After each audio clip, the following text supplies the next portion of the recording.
આપ જોઈ રહ્યા છો ન્યૂઝ 18 ગુજરાતીના તમામ મહત્વપૂર્ણ સમાચારની સાથે હું છું લુબના ખાન। રાજ્યમાં આગામી 5 દિવસ વરસાદની આગાહી કરવામાં આવી છે। 5 દિવસ સામાન્યથી હળવો વરસાદ પડી શકે છે। 3 જિલ્લા અને એક સંઘ પ્રદેશમાં યલો એલર્ટ, તો નવસારી, વલસાડ, દમણમાં પડી શકે છે ભારે વરસાદ। દાદરાનગર હવેલીમાં વરસાદનું યલો એલર્ટ આપવામાં આવ્યું છે।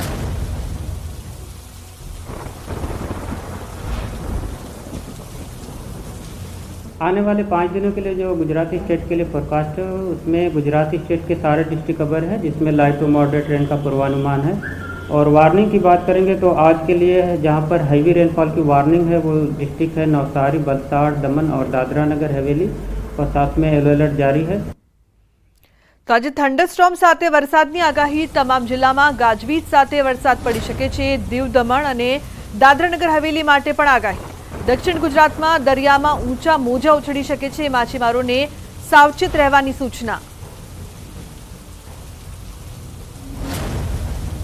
आज के लिए थंडरस्टॉर्म की वार्निंग है, जिसमें गुजरात स्टेट के सारे डिस्ट्रिक्ट खबर हैं और साथ में दमन, दादरा नगर हवेली और दीव डिस्ट्रिक्ट शामिल है। और आज के लिए फिशरमैन की वार्निंग नहीं है, फिर भी साउथ गुजरात कोस्ट में rough sea will be rough. तो राज्य में अत्यार सुधीमां 531 मिलीमीटर वरसाद, अत्यार सुधीनो सामान्य करता 7% वधु वरसाद। सामान्य रीते 495 मिलीमीटर वरसाद थवो जोईए। सौराष्ट्र कच्छ में 23% वधु वरसाद वरस्यो छे। ऑगस्ट महीना में उत्तर गुजरात में सामान्य वरसाद रहेशे।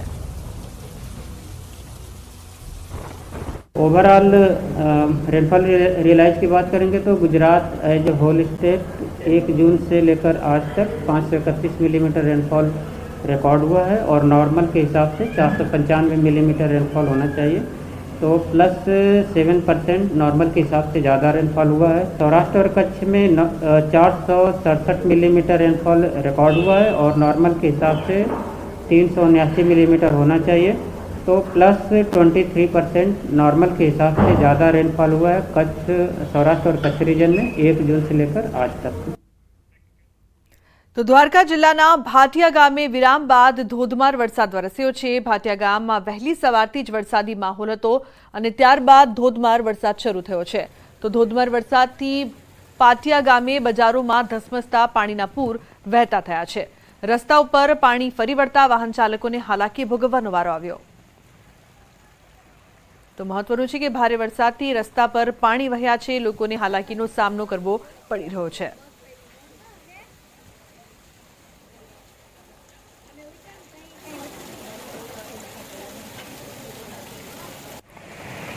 तो आ तरफ द्वारका जिल्लाना भाटिया गामे पण विराम बाद वरसाद वरस्यो। भाटिया गामे खाबकेला वरसादथी मुख्य बजारो पर पाणी वहेता थया। महत्वनुं छे के કેટલાક દિવસના વિરામ બાદ અહીં ફરી મેઘરાજાએ એન્ટ્રી કરી છે।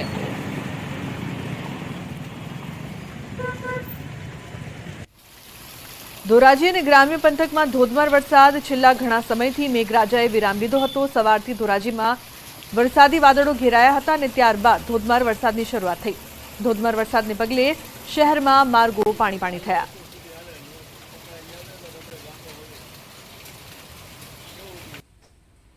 વિરામ બાદ જેતપુરમાં વરસાદી માહોલ જામ્યો છે। કેટલાક વિસ્તારોમાં ધોધમાર વરસાદ। જેતપુરના તીનબત્તી ચોક, અમરનગર રોડ, સ્ટેન્ડ ચોક, દેસાઈવાડી, ખોડપરા સહિતના વિસ્તારોમાં ભારે વરસાદ। વિરામ બાદ ફરી વરસાદ શરૂ થતા જેતપુરમાં વાતાવરણમાં ઠંડક પ્રસરી છે। महत्वनुं छे के विराम बाद फरी एकवार जेतपुरमां मेघराजानी एंट्री थई छे। सतत वरसाद वरसी रह्यो छे, जेना कारणे लोकोने थोड़ी हालाकीनो सामनो पण करवो पड़ी रह्यो छे। तो विराम बाद फरी मेघराजा पधार्या।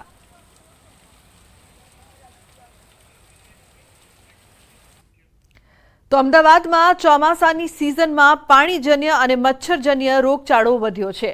असारवानी सिविल होस्पिટલની ओपीडीमां વધારો થયો છે। ડેન્ગ્યુના જુલાઈમાં 65 જેટલા કેસ સામે આવ્યા, જે ઓગસ્ટ મહિનામાં 14 દિવસમાં વધીને 76 કેસ નોંધાયા। જુલાઈમાં કમળાના 191 કેસ, જે વધીને ઓગસ્ટ મહિનાના 14 દિવસમાં 122 કેસ થયા।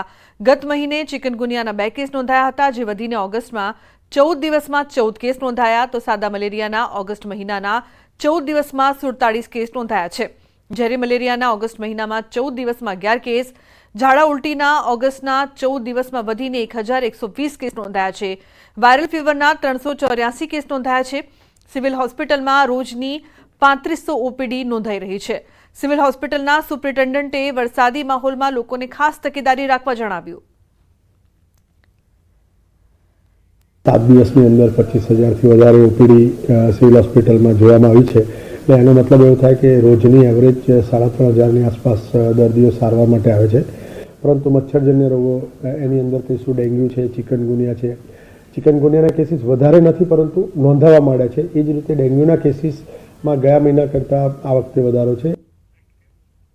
તો અન્ય મહત્વપૂર્ણ સમાચાર સુરતથી. સુરતના રામપુરા વિસ્તારમાં 1 કરોડના ડ્રગ્સના મામલામાં મોટો ખુલાસો થયો છે. ડ્રગ્સ ફેંકીને ફરાર થનાર વોન્ટેડ આરોપીને એસઓજી પોલીસે દબોચ્યો. આરોપી શહેબાઝ નેપાળથી સુરત આવતા તેને પોલીસે ઝડપી પાડ્યો. એસઓજી પોલીસે લાલગેટ વિસ્તારમાંથી 3 મહિના પહેલા ₹1 કરોડનું ડ્રગ્સ પકડી પાડ્યું હતું, જેમાં હાલ પકડાયેલા મુખ્ય આરોપી શહેબાઝ ફરાર થઈ ગયો હતો. આરોપી પોતાના વતન યુપી ભાગી ગયો અને ત્યાંથી બોર્ડર ક્રોસ કરીને નેપાળ જતો રહ્યો.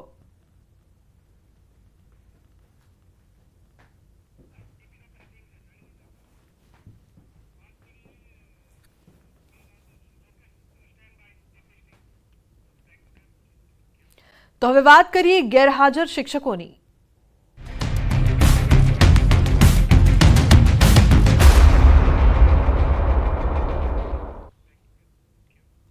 તો ભાવનગર જિલ્લાની કોટિયા પ્રાથમિક શાળામાં ભૂતિયા શિક્ષકને લઈને ગ્રામજનોમાં રોષ છે. શાળામાં 1 વર્ષથી ગણિત વિજ્ઞાનના શિક્ષિકાનો ઓર્ડર થયો હતો, પણ તેઓ હાજર જ નથી થયા. હાલ શિક્ષિકા વિદેશમાં હોવાનું ચર્ચાય છે. છેલ્લા 1 વર્ષથી વિદ્યાર્થીઓના અભ્યાસ પર અસર થઈ રહી છે. શાળાના 105 વિદ્યાર્થી વચ્ચે 6 શિક્ષકોનું મહેકમ છે, જેની સામે 5 શિક્ષકોથી ગાળું ગબડાવાઈ રહ્યું છે. આ બાબતે ટીપીઓને અને ડીપીઓને ધ્યાને આવતા 3 વખત નોટિસ પણ મોકલવામાં આવી, જેનો કોઈ જવાબ ન મળતા શિક્ષિકાને એકતરફી છૂટા કરવાની કાર્યવાહી હાથ ધરવામાં આવી. તો બીજી તરફ રોષે ભરાયેલા વાલીઓએ ગણિત વિજ્ઞાનના વૈકલ્પિક શિક્ષકની પણ માંગ કરી છે. સાથે જ શાળાને તાળાબંધી કરવાની ચીમકી ઉચ્ચારી છે.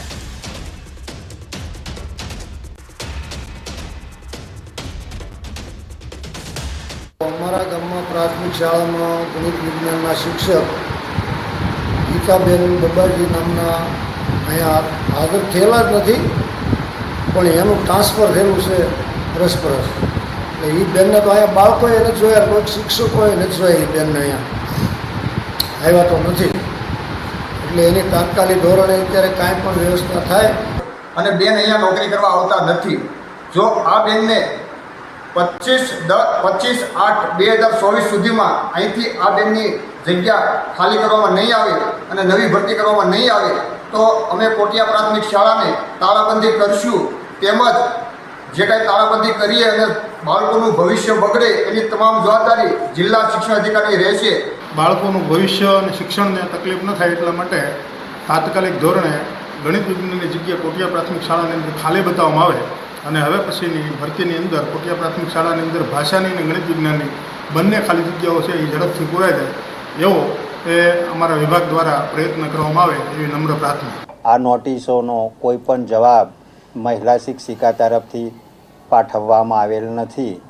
એટલે હવે અમો દ્વારા આગામી દિવસોમાં વર્તમાનપત્રમાં બોડી પ્રસિદ્ધિ આપી અને એમને એકતરફી છૂટા કરી દેવાની કામગીરી હાલ અંડર પ્રોસેસ છે.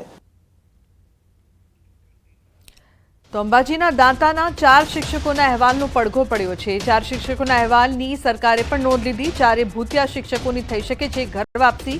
ટીપીઓ પાનસા પ્રાથમિક શાળાની લીધી તેમણે ઓચિંતી મુલાકાત. 4 શિક્ષકોને ટીપીઓએ ફટકારી છે નોટિસ. નોટિસ મળ્યાને 3 દિવસમાં જિલ્લા શિક્ષણ અધિકારી સમક્ષ હાજર થવા નોટિસ પાઠવવામાં આવી. આ 4 શિક્ષકોનો અહેવાલ ન્યૂઝ 18 ગુજરાતીએ કર્યો હતો પ્રસારિત.